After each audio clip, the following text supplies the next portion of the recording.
Welcome to Mystara, as we're headed back to Glantri, again. It's arguably the most recognized nation in the setting, except possibly for Karamikos. It's well written, hilariously dysfunctional, and how a magocracy would probably play out in real life. Instead of working together, it's everyone for themselves. Most of the nation are second-class citizens, with no chance of ever rising in status. As you can expect, this doesn't sit well with several members of the populace. That brings us to today's subject, the underground factions of Glantri. I'm Mr. Welch. It's time to ask, what have the Glantrians ever done for us?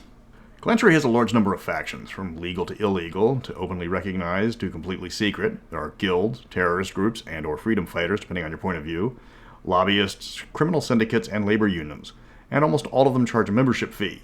Today we're looking at the illegal ones, as it would take over an hour to cover all of the guilds. Glantrians love their factionalism. It's one of their favorite pastimes. So taking them on in order as they appear in the book, let's go! The Beggar's Court is a guild located in Glantri of not just beggars, but anyone maimed or cursed by the numerous wizards. Begging for a living isn't enough to join the Beggar's Court. No, you also must be ugly as sin. Attempting to join the Beggar's Court and not have some sort of disfiguring ailment results in you being beaten until you do have a disfiguring ailment. Then you're allowed to join. They're led by Ratipus, a former aide to one of the princes who was tortured for an attempted theft. If someone harms a beggar, the court will pay a visit to the offender and explain to him in the most brutal fashion that their members are not to be harassed. Their chief opposition is the town guard, as well as the numerous magical experiments found in the sewers of Glantri City. To join, you just have to be ugly as sin, and it does cost 1 ducat a month in dues, which is the Glantrian gold piece. The Moldovan Liberation Organization is a terrorist organization that only operates in the territory that they take their name from. They are unknown outside the principality, and their targets are the Moldovan nobility. The BLO is rumored to be headquartered in the town of Mystara, but they strike all over the region. They're careful with their targets. No commoners have ever been harmed by the BLO unless they were attempting to protect a noble. As you can expect, they are wanted all over Moldavia, but the other principalities barely know of them. Despite the fact that they are not wanted in any of the other principalities, the BLO has never once been found in any of them. The reality is that the nobles of Moldavia are vampires, under the direct control of Prince Morphael. One of his laws to the other vampiric nobility is they can't make vampires of commoners. The BLO is comprised of vampiric commoners, who are the results of nobles breaking that law. The BLO isn't attacking nobles out of revenge or altruism. They want to be in charge, and the only way they can take control of Moldavia is to kill the vampires already in charge. You can see the conflict. There's no entry fee, but they do charge 50 ducats a month to stay a member. The Canine Protection Society is mostly found in the Principality of New Averon, though they have been active all over the nation. They're a group of lycanthropes that are tired of being treated like mass-murdering psychopaths. Sure, some of them are, but they don't want to be treated as such. Their grand plan is to infect a lot of people with lycanthropy regardless of type, then petition for a new principality for the large number of were-creatures in the nation. They hold a grudge over being purged several times in the past, because werewolves and all that. And due to this, they have a kinship for dwarves and halflings, who also got purged around the same time. Clerics can still get eaten by a black pudding for all they care. As a rule, the CPS will not attack dwarves or halflings, something that is appreciated by the hen and dwarven groups looking to bring down Glantri. The dwarves still don't want the werewolves coming for a visit, but they will gladly pay them to bring down the hated mages. It costs 180 ducats to join, and 5 ducats a month to stay joined. Followers of the Claymore are a partisan group founded in Clantir, comprised of fighters and other allies that want to tear the wizards from their perch, starting with House Crownguard. The Followers are one of the more active and successful underground organizations, as they've infiltrated the military at most levels. They're found in border regions manning the fortifications, and their interference with expansion into those areas is one of the reasons why no prince has been named to the Sablestone region. They have a lot of support outside the nation. Countries that hate Glantri will tolerate the Followers because of similar motivations. The princes have the hardest time rooting out the Followers because they're so ingrained in the Glantrian military. Joining the Followers requires an act of bravery, and they have no monthly fees. The Elven Liberation Front, not to be confused with the Liberation Front of Elves or the Elven Popular Liberation Front, splitters. This group is located entirely in Erewhon and wants nothing less than independence for their principality. While they have a lot of supporters, their anti-elf tactics against visitors and neighbors means they're condemned by Princess Carolatina. They are known to receive both funding and material support from allies in Alfheim. They are enemies of Clan Belkades, and the feeling is mutual. While condemned by Erewhon's leadership, Elf has a history of taking violent action against Carlatina's enemies at convenient times. It costs 140 ducats to join Elf, and 5 ducats a month to stay a member. The free fundamentalist farmers are found in the unorganized regions of Glantri and work to prevent acts of enfeifement from being passed so they don't have their taxes raised. They will sabotage efforts by the nobility to organize settlements. They create food shortages and, in extreme case, organize riots. They despise the large landowners that come and claim the best farming lands when a new prince is named. The FFF's members tend to be sustenance farmers, but coordinate together to provide a united front. They're one of the few factions that will openly fight against the nobility due to their remote location and the need for a proper militia on the frontier. To join, it costs a single ducat, and monthly dues is just a copper piece. The Followers of Fire are an enigmatic terrorist group that strikes all over Glantri, but seemingly without a pattern. The true nature of the group is a mystery. Their only tactic is arcane arson. All members of the FOF are from Berghoven, but they don't restrict their targets to outsiders. They don't take credit for their actions, they've never released any ultimatums, and their targets have little in common. Every once in a while, they burn someone on a public street alive. The only thing linking the attacks is it was done by a redhead, and it always involves fire.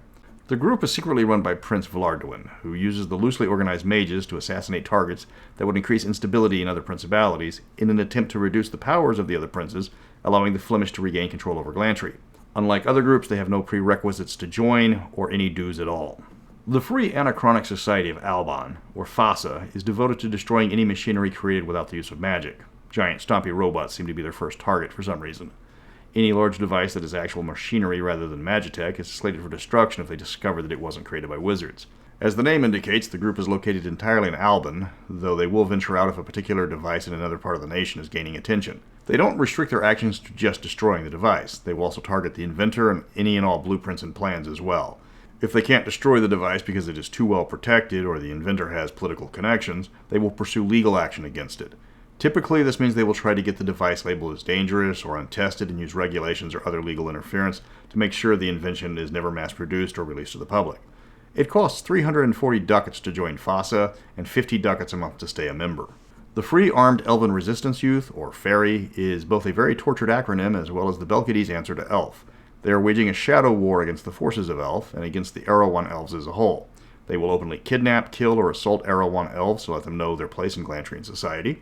Their open goal is the unification of the Elven principalities under the control of Princess Carnelia. They are much more open than Elf, and as a result are illegal across the nation, though they can operate freely in Belkady's. It costs 150 ducats to join, and 25 ducats a month to stay a member. The People's Spellcasters Company are a loose organized group of unlicensed wizards who focus on stealing new spells from the right proper tax-paying spellcasters and passing the spells around in open violation of all trademark and copyright laws.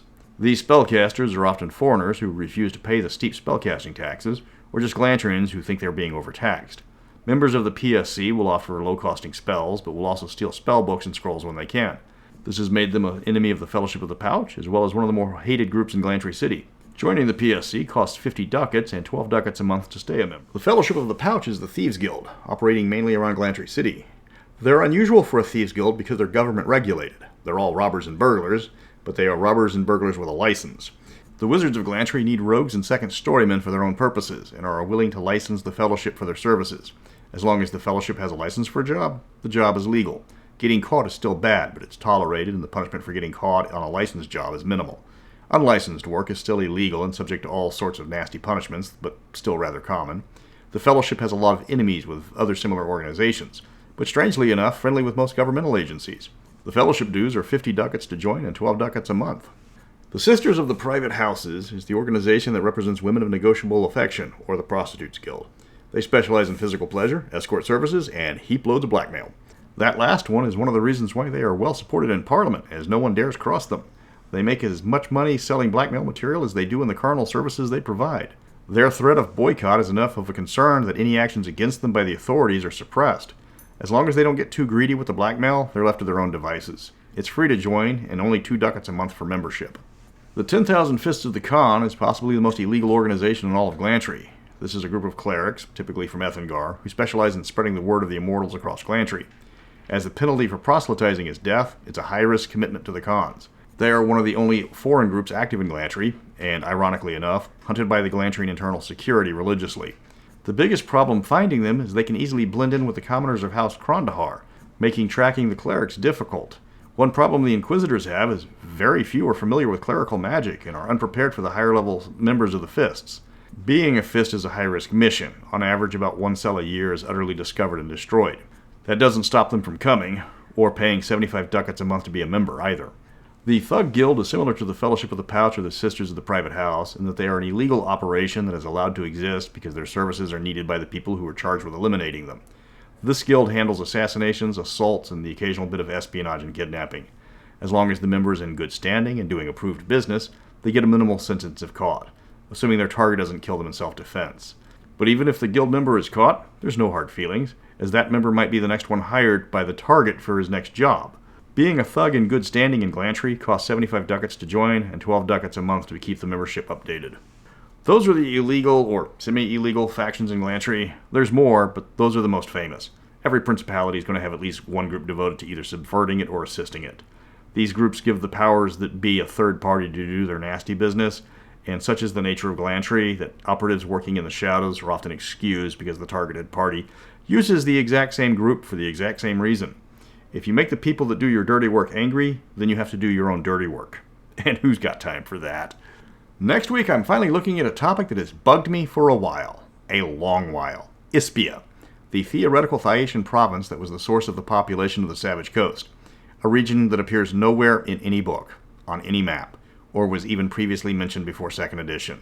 One of the biggest continuity problems in all of Mystara. And it's about time we put Ispia on the map.